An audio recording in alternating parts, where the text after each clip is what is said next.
बिस्मिल्लाहिर्रहमानिर्रहीम।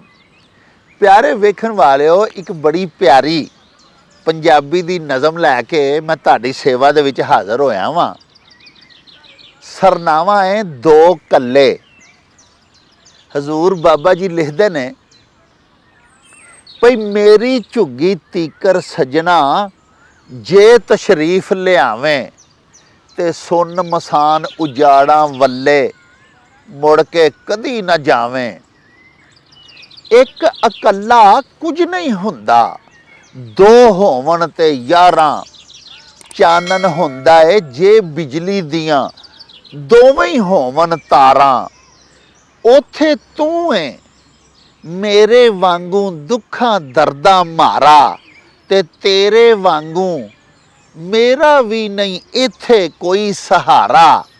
तेरियां दुखां दर्दां नूं मैं अपने सिर ते चावां ते खिदमत दा दे मौका मैनू तैनू देआं दुआवां। जे तू किधरे भौंदा फिरदा आवें लंघ बरूआं लीड़े लत्ते तेरे धोवां सिर चो कड्डां जूआं।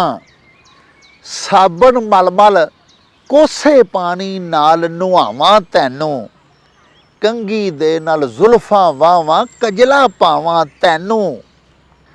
पावां लावां ते पहनावां पलंग बिठावां तैनू ते लागे बह के घ्यो दी चूरी कुट खुआवां तैनू।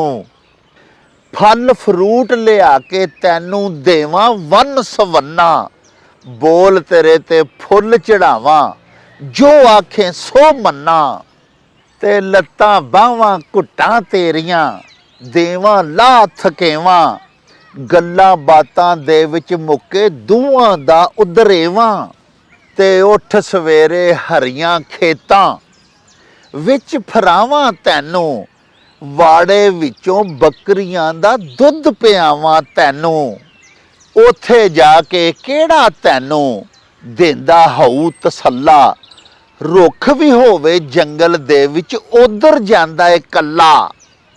ना कोई तेरे पुत्र धियां ना अंबड़ी ना अब्बा सुनिया है तेरा कोई भी रिश्तेदार नहीं गा रब्बा। प्यारे वेखण वालिओ, इहदे नाल ही हुण सानू दिओ इजाजत। रब राखा ते अल्लाह बेली।